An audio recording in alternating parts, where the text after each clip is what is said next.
In today's video, I'm going to share with you 5 of the most important tips that I believe anyone should research and do before they decide to retire here. These tips are based on my experience. You perhaps have heard maybe 1 or 2 of them before, but I'll talk about at least 2 or 3 that many people are talking about. So make sure to stick around until the very end of the video if you want to know my honest opinion as someone who's lived in the Bay of Banderas for the past 4 years. I own 3 properties here. I rent them out. Let's get started with tip number 1.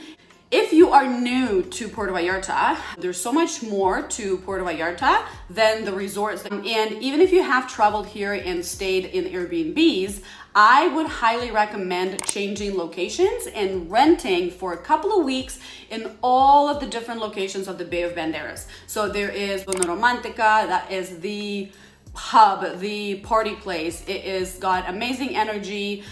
It never sleeps. Then there is Zona Hotelera, and if we go north, there is Nueva Vallarta, Bucerías, La Cruz, Punta de Mita, Sayulita. There are so many areas to explore and see, and I highly recommend staying in those places for 1, 2, 3 weeks to really feel the vibe of the place. Although I feel like in some places you might know really quickly if that is the right vibe for you or not.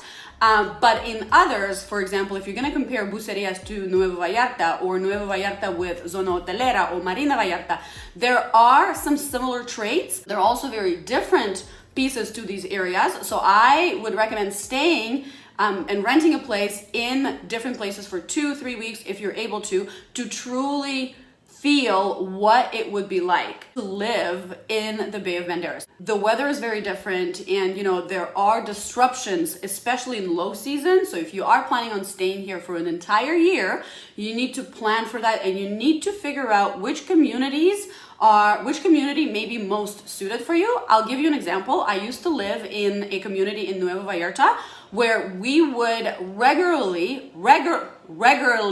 I can't say the word, the lights would go out pretty often. It was a new community, not certain what the issues were, but the lights would go out, once every month to 2 months, and it would be very uncomfortable because the ACs wouldn't work, and when it gets hot, you definitely want to be comfortable, all those things. And while I live in a different community now, in a similar area, and we have none of that happening. So all of those things you can learn with experience or by asking people who live in the communities, getting referrals of professionals who live in those areas to pick their brain on these topics. Tip number 2, and this one is a bit controversial because I see on Facebook and in many blogs this being mentioned as no big deal, and that is Mexican residency. If you are considering purchasing a property here in the Bay of Banderas, I highly recommend you look into obtaining Mexican residency, because if you are planning on renting your property out, which I know a lot of people are when they purchase a property and they retire in 2, 3, 4 years, they want to use it as a cash generating asset. And if you want to do that, you definitely would benefit from having Mexican residency because your taxes would be much, much less. It will also be very beneficial because you would be able to open a bank account and you would save on capital gains should you choose to sell your property. So these are very, very important topics, and I think they're not really covered enough because technically you don't need Mexican residency to purchase the property here. However, I believe it is very beneficial. As you're searching for the property, I would recommend getting the residency. Tip number 3, consider pre-sale properties, but be realistic about it. What do I mean by that? I show so many pre-sale opportunities on my channel. That is my specialty. I love finding these deals. I love sharing them with you because I believe they're such amazing, amazing opportunities. However, with pre-sales, there are a lot of growing pains. So you're saving a lot of money if you purchase a pre-sale. So what is a pre-sale? Pre-sale is a property that's not yet constructed. There are different stages of pre-sales. So sometimes the sales start before the development even breaks ground, and that's when the savings are at their highest. And for a good reason, because it's the most riskiest, right? And there is a lot of time involved in waiting. Pre-sales usually come with a lot of growing pains. So I truly believe they are a great investment for someone who's prepared for that, who's ready to put in some time and solve some problems throughout the first couple of years. Because, you know, when pre-sale is done, first of all, they're usually late. Second of all, when the services are being hired, the HOA is being formed, when the building is settling, there are quite a few things that can go wrong. So you need to be prepared for that, right? And that is why the deals are so incredible, is because there's a trade-off. So I'd say definitely consider pre-sales, but be realistic about how much time do you have and how involved do you want to get with this? Because remember, you also need to furnish the pre-sale. It's a little bit of a different process how you would connect the services. So there are so many pieces to it that I think it's important to consider if you're even up for that challenge. If you're someone who's considering pre-sale and you're up for the challenge, but you want a landing hand from someone who's been there, my VIP investors community is now open for enrollment. All of the information is in the description below. There's a link there. You can read all about it. If you have any questions, you can email me about it. Basically share with you all of my experiences, all of the tips, all of the boots on the ground research when it comes to new developments, when it comes to Airbnb setup, all the things. So if you want a helping hand, if you will, and a community of like-minded people, check out the link in the description below. And if you have any questions, you can always email me about it. Tip number 4, do not assume that all professionals come equal. In Vallarta, in the Bay, things change so fast, right? So when it comes to permits for developers, developments, when it comes to different rules and what have you, things are always shifting and changing. I mean, it's like that, I guess, anywhere in, you know, Canada or the US. The difference here is this: it's very difficult to find information online.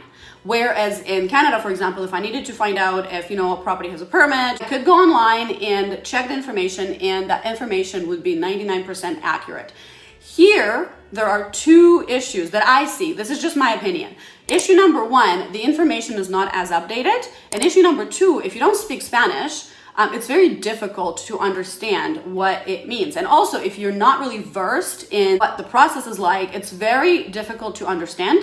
So I think working with a professional who is in it day in and out, and who is very detail oriented, who can help you along the way, is very, very important. And that goes for whether you're buying pre-sale or resale properties, because the process of getting your escritura is complex.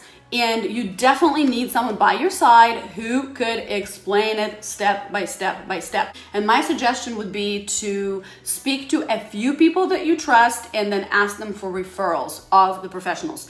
If you need a referral of professionals that I trust, you can always email me with the email provided in the description below, and I'll be happy to share with you my trusted lawyers and realtors contacts. Tip number 5 is something I didn't think about when we were preparing to buy a property here, and I quickly learned that it's a very important one. So I want to share this one with you, and that is keeping an eye on the exchange rates.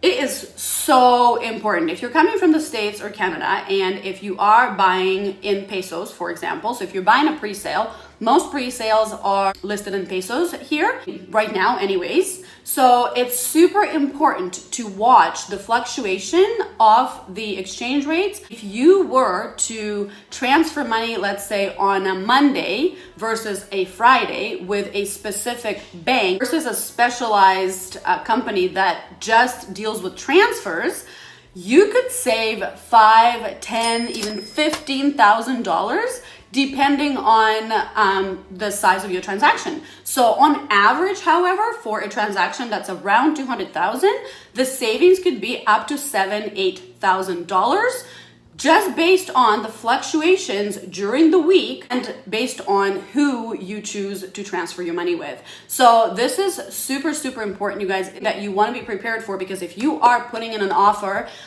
you want to watch the exchange rates for a week or two prior to really see what's going on. What I have noticed is that on Mondays and Tuesdays, you can usually get a slightly better exchange rates than you could on Thursdays and Fridays. Now, that's obviously just my experience. You need to go in and check, but I think this is a super important tip that could save you a lot of money, and wish somebody shared it with me, so I am sharing it with you.